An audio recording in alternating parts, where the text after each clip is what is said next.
आप सभी को राधे राधे। आज हम लोग फिजिक्स का टॉपिक बल, गति एवं गति के नियम से रेलवे में जितना भी सवाल पूछा गया है उसका पार्ट 1 कंप्लीट कर चुके हैं। आज पार्ट 2 कंप्लीट करेंगे। तो अगर आप टॉपिक वाइज PYQ करना चाहते हैं तो प्लेलिस्ट से जाकर देख सकते हैं। वहाँ हम लोग बायोलॉजी का कंप्लीट कर चुके हैं और फिजिक्स का भी लगभग पोर्शन कंप्लीट कर लिए हैं। तो आज का पहला सवाल है 53 नंबर। कहता है किस समीकरण द्वारा संवेग की गणना की जाती है। तो आंसर हो जाएगा ऑप्शन बी। संवेग बराबर होता है द्रव्यमान गुना वेग, P बराबर m गुना v, P बराबर mv होता है। अच्छा, ऑप्शन ए में लिखा हुआ है ये द्रव्यमान बटा आयतन। तो द्रव्यमान बटा आयतन घनत्व के बराबर होता है। घनत्व बराबर क्या होता है? द्रव्यमान बटा आयतन होता है। अच्छा, ऑप्शन सी में लिखा हुआ है द्रव्यमान गुने त्वरण। यह बल का फॉर्मूला हो जाएगा। बल बराबर होता है ma। m का मतलब द्रव्यमान, a का मतलब त्वरण।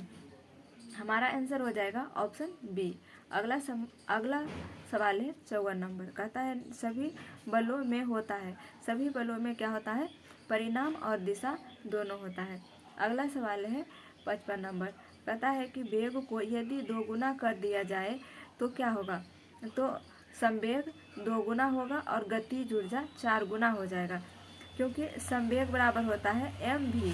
तो v को जब 2 गुना करेंगे तो संवेग 2 गुना हो जाएगा और गतिज ऊर्जा बराबर होता है हाफ mv स्क्वायर। तो v स्क्वायर दिया हुआ है, तो जब 2 का स्क्वायर करेंगे तो 4 हो जाएगा। तो संवेग 2 गुना होगा और गतिज ऊर्जा 4 गुना हो जाएगा। आंसर हो जाएगा ऑप्शन सी। अगला सवाल है 56 नंबर।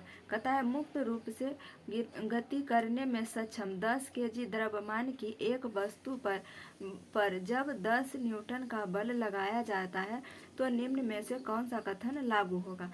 आंसर हो जाएगा ऑप्शन सी। निकाय 1 मीटर प्रति सेकेंड स्क्वायर के त्वरण से गति करेगा। अगला सवाल है 57 नंबर। कहता है 2 kg की एक पिस्तौल से 150 मीटर प्रति सेकंड के वेग के साथ 30 ग्राम की एक गोली क्षैतिज रूप से चलाई गई है। पिस्तौल का प्रतीक्षित वेग कितना है? आंसर हो जाएगा ऑप्शन ए माइनस 2.25 मीटर प्रति सेकंड। अगला सवाल है 58 नंबर।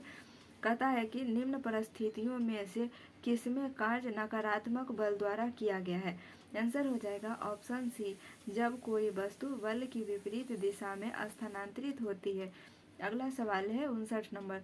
कहता है एक कार 72 किलोमीटर प्रति घंटा की गति से चल रही है।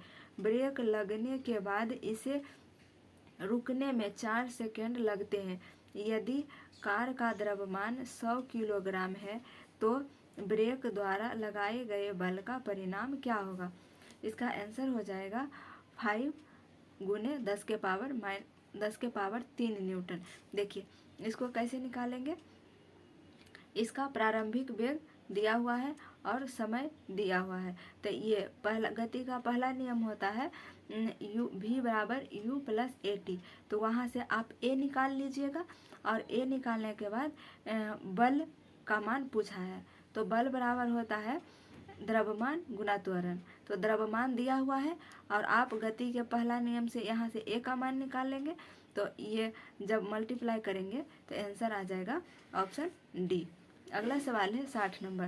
कहता है 100 kg द्रव्यमान के एक पिंड की गति 5 सेकंड में 5 मीटर प्रति सेकंड से 15 मीटर प्रति सेकंड हो जाती है और उस पर एक समान त्वरण आरोपित है। पिंड पर आरोपित बल की गणना कीजिए। हाँ, तो क्या हो जाएगा? गति का पहला नियम पहले इसमें यूज करेंगे। तो गति का पहला नियम होता है v बराबर u प्लस at। तो v मतलब हो गया अंतिम वेग, u का मतलब हो गया प्रारंभिक वेग और a मतलब त्वरण होता है और t मतलब टाइम होता है। तो v का मान दिया हुआ है 15।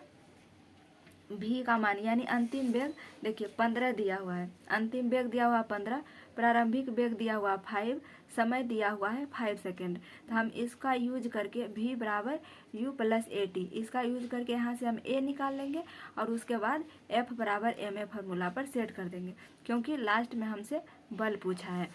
तो गति का पहला नियम होता है v बराबर u प्लस at। तो v अंतिम वेग 15 दिया हुआ है और प्रारंभिक वेग 5 दिया हुआ है और प्लस a और गुना क्या हो जाएगा t का मान 5 सेकेंड दिया हुआ है। तो इसको इधर ला के घटाएंगे तो 10 हो जाएगा बराबर ये 5 को इधर घटाएंगे तो ये 10 हो गया और इधर बच गया 5a। तो इसको काटेंगे तो कट जाएगा 2 बार में। तो a का मान आ जाएगा, a का मान 2 आ जाएगा। तो a का मान 2 आ जाएगा तो f बराबर क्या होता है ma होता है। तो f का मान पूछा है और a का मान दिया हुआ है 100 kg।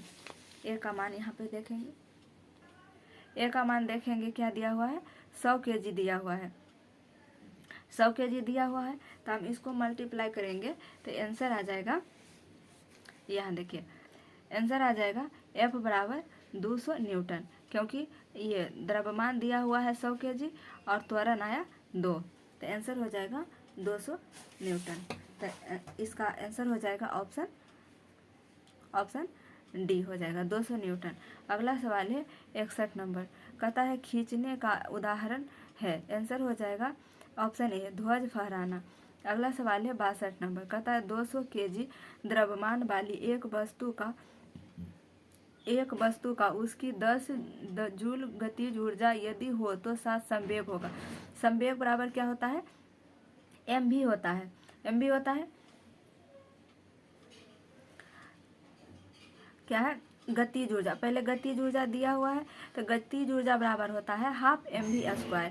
तो 10 रखिएगा और हाफ m का मान 200 दिया हुआ है और v का मान निकालना है। तो यहाँ से हम v निकाल लेंगे और फाइनली हमें संवेग पूछा है तो संवेग बराबर हो जाता है mv। तो m का मान दिया हुआ है और गतिज ऊर्जा से आप v का मान निकाल लेंगे। तो उसको जब कैलकुलेट करेंगे आंसर आ जाएगा 2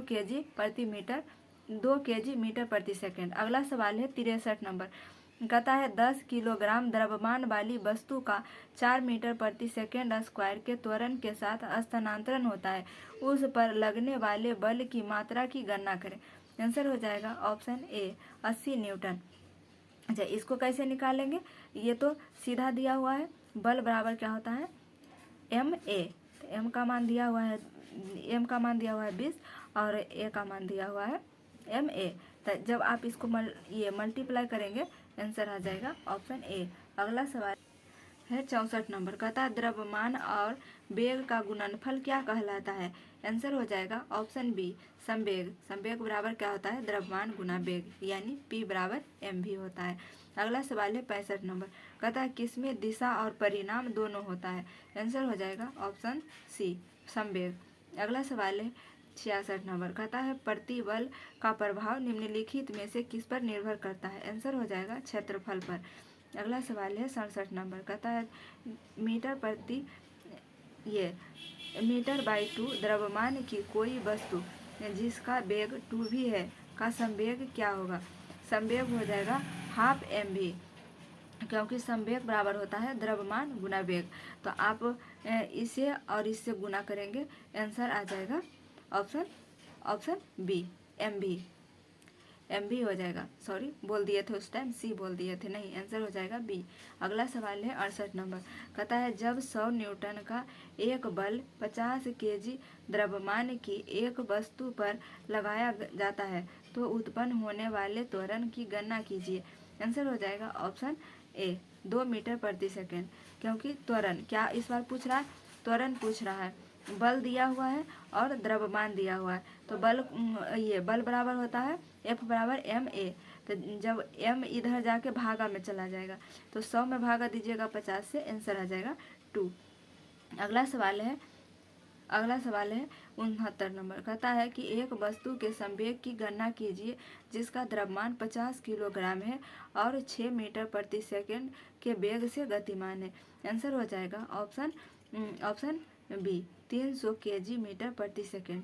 इसे कैसे करेंगे, इसे भी वेग से गतिमान है। इसमें क्या दिया हुआ है, संवेग पूछ रहा है, द्रव्यमान दिया हुआ है और वेग दिया हुआ है। इसको मल्टीप्लाई करेंगे आंसर आ जाएगा ऑप्शन बी। अगला सवाल है 70 नंबर, कहता है कि एक स्थिर बल 2 सेकेंड की अवधि के लिए 5 kg द्रव्यमान की वस्तु पर कार्य करता है। यह वस्तु के वेग को 6 मीटर प्रति सेकेंड से 8 मीटर प्रति सेकेंड तक बढ़ा देता है। प्रयुक्त बल की गणना प्रयुक्त बल की मात्रा ज्ञात कीजिए। तो ये भी उसी तरीका से निकलेगा। आंसर हो जाएगा ऑप्शन ए 5 न्यूटन। अगला सवाल है 71 नंबर, कहता है रैखिक संवेग डैश के बराबर होता है। आंसर हो जाएगा ऑप्शन बी द्रव्यमान गुने वेग। ये रैखिक उलझाने के लिए लिखा हुआ है, फाइनली संवेग के बारे में ही पूछा है। अगला सवाल है 72 नंबर, कहता है एक वस्तु पर 200 न्यूटन का बल लागू किया जाता है और यह 2 मीटर प्रति सेकेंड के त्वरण के साथ गति करती है। वस्तु के द्रव्यमान की गणना कीजिए। आंसर हो जाएगा ऑप्शन डी 10 kg। क्या पूछ रहा है? द्रव्यमान पूछ रहा है, न्यूटन दिया हुआ है और त्वरण भी दिया हुआ है। तो जब इसको डिवाइड करेंगे, F बराबर m में होता है, तो इस बार F का मान दिया हुआ और इधर a जब इधर गुना में है तो बराबर के साइड करेंगे तो भागम हो जाएगा, इसको डिवाइड करेंगे, आंसर आ जाएगा ऑप्शन डी 10 kg। अगला सवाल है 73 नंबर, कहता है कारों के ब्रेकिंग पैड में डैश के गुना का उपयोग किया जाता है। आंसर हो जाएगा ऑप्शन डी घर्षण का सकारात्मक प्रभाव। अगला सवाल है 74 नंबर, कहता है जब किसी पिंड की गति दोगुनी की जाती है तो उसका संवेग दोगुना हो जाता है। अगला सवाल है 75 नंबर, कहता है स्प्रिंग को, अच्छा ऑप्शन बी में क्या है? आंसर है संवेग दोगुना हो जाता है और गतिज ऊर्जा क्या हो जाता है? 4 गुना हो जाता है। किसी पिंड के अगर गति को दुगुना करेंगे तो संवेग दुगुना होगा और गतिज ऊर्जा 4 गुना हो जाएगा। अगला सवाल है 75 नंबर, कहता है स्प्रिंग को अपने समान लंबाई पर वापस लौटाने के लिए लगने वाले बल को क्या कहते हैं? आंसर हो जाएगा ऑप्शन डी प्रत्यायन बल। अगला सवाल है 76 नंबर, कहता है जब किसी प्रतिरक्षा बल F को विपरीत दिशा में लगाया जाता है तो 2 दिशाओं के बीच कोण होगा। आंसर हो जाएगा ऑप्शन सी 80 डिग्री। अगला सवाल है 77 नंबर, कहता है एक वृत्ताकार पथ में स्थित गति वाले पिंड की गति को क्या कहा जाता है? आंसर हो जाएगा ऑप्शन डी समान वृत्तीय गति। अगला सवाल है 78 नंबर, कहता है एक टकराव में डैश हमेशा की बचत की जाती है। आंसर हो जाएगा संवेग। अगला सवाल है 79 नंबर, कहता है यदि एक वस्तु दोनों सिरों से पकड़कर खींची जाती है तो उस पर लागू बल को क्या कहा जाता है? आंसर हो जाएगा ऑप्शन डी खिंचाव बल। अगला सवाल है 80 नंबर, कहता है पिंड ए जिसका द्रव्यमान 2 kg और पिंड बी जिसका द्रव्यमान 3 kg है एक दूसरे की ओर 4 मीटर प्रति सेकेंड और 2 मीटर प्रति सेकेंड से बढ़ रहे हैं। एक दूसरे से टक्कर के समय प्रत्यास्थ संघटक होगा। आंसर हो जाएगा ऑप्शन डी विपरीत दिशा में। अगला सवाल है 81 नंबर, कहता है एक 2 kg की वस्तु 4 मीटर प्रति सेकेंड स्क्वायर के त्वरण से गति कर रहा है, इस पर लगने वाला कुल बल है। आंसर हो जाएगा ऑप्शन डी 8 न्यूटन। क्या पूछ रहा है? बल पूछ रहा है। तो बल बराबर होता है द्रव्यमान गुना त्वरण। तो त्वरण दिया हुआ, द्रव्यमान दिया हुआ, मल्टीप्लाई करेंगे, आंसर आ जाएगा 8 न्यूटन। अगला सवाल है 82 नंबर, कहता है 80 kg द्रव्यमान वाली एक वस्तु 60 मीटर प्रति सेकेंड के वेग से गतिमान है, वस्तु का उत्पन्न संवेग कितना होगा? तो आंसर हो जाएगा संवेग बराबर हो जाएगा द्रव्यमान गुना वेग। तो 80 को मल्टीप्लाई करेंगे 60 से, आंसर हो जाएगा 48,000 kg मीटर प्रति सेकेंड। अगला सवाल है 83 नंबर, कहता है यदि संवेग p और वेग भी दिया हुआ है तो द्रव्यमान m ज्ञात कीजिए। प्रयुक्त सूत्र यानी डायरेक्ट सूत्र ही पूछ रहा है। तो क्या पूछा है? लास्ट में पूछा है द्रव्यमान बराबर p बराबर होता है m भी, तो m बराबर हो जाएगा p/v। अगला सवाल है 84 नंबर, कहता है बल का फॉर्मूला पूछा है। तो बल बराबर हो जाएगा द्रव्यमान गुना त्वरण। आंसर हो जाएगा ऑप्शन ए। अच्छा, ऑप्शन बी में लिखा हुआ द्रव्यमान गुणायतन और ऑप्शन सी में है ये ऑप्शन डी में लिखा हुआ द्रव्यमान गुने वेग। द्रव्यमान गुने वेग संवेग का होता है और द्रव्यमान गुने त्वरण बल होता है। अगला सवाल है 85 नंबर, कहता है कि 20 मीटर प्रति सेकेंड के वेग से गति कर रहे 50 kg द्रव्यमान वाले एक पिंड का संवेग क्या होगा? तो दोनों को मल्टीप्लाई करेंगे, आंसर आ जाएगा 1000 kg मीटर प्रति सेकेंड। अगला सवाल है 86 नंबर, कहता है जब 2 समान बल किसी निकाय पर और विपरीत दिशा में कार्य कर रहे हो तो निकाय पर कार्य करने वाला बल बन जाता है। आंसर हो जाएगा ऑप्शन बी शून्य। अगला सवाल है 87 नंबर का था 100 kg द्रव्यमान वाली एक वस्तु को 6 सेकंड में 5 मीटर प्रति सेकंड से 17 मीटर प्रति सेकंड के वेग से एक समान रूप से त्वरित किया जाता है तो वस्तु पर लगाए गए बल का परिणाम डैश होगा। आंसर हो जाएगा ऑप्शन बी। ये लगभग रिपीट क्वेश्चन ही है, क्योंकि वो जो समझे थे उसी फॉर्मूला पर ये भी निकल जाएगा। आंसर आ जाएगा, क्या बताए थे, पहला गति का पहला नियम पहले निकालिएगा, v बराबर ut प्लस at। तो u का मान दिया हुआ है 5 और ये लास्ट में v का मान दिया हुआ है 17 और a का मान निकालना है और समय दिया हुआ है 6 सेकेंड। तो यहाँ से आप a त्वरण निकाल लीजिएगा और तो f बराबर फॉर्मूला लगाइएगा ma। तो m का मान 100 kg दिया हुआ है और यहाँ से a का मान निकल जाएगा, मल्टीप्लाई करिएगा, आंसर आ जाएगा 200 न्यूटन। अगला सवाल है 88 नंबर का था 30 मीटर प्रति सेकंड के वेग से गतिमान 100 ग्राम द्रव्यमान की एक क्रिकेट गेंद को एक खिलाड़ी द्वारा 0.05 सेकंड में रोक लिया जाता है। खिलाड़ी द्वारा लगाया गया औसत बल है। आंसर हो जाएगा ऑप्शन सी -60 न्यूटन। अगला सवाल है 89 नंबर कहता है कि कौन सी भौतिक इकाइयाँ एक वस्तु की स्थिर या एक समान गतिशील स्थिति को बदलती है या बदलने का प्रयास करती है। आंसर हो जाएगा बल। अगला सवाल है 90 नंबर कहता है एक गतिमान वस्तु का संवेग कुछ कारकों पर निर्भर करता है, कौन सा कथन सही है। आंसर हो जाएगा ऑप्शन बी। गतिमान वस्तु का संवेग उसके द्रव्यमान और वेग पर निर्भर करता है। तो आज हम लोग यहीं तक करेंगे 90 तक, उसके बाद कल करेंगे आगे। मिलेंगे नेक्स्ट क्लास में। जय हिंद।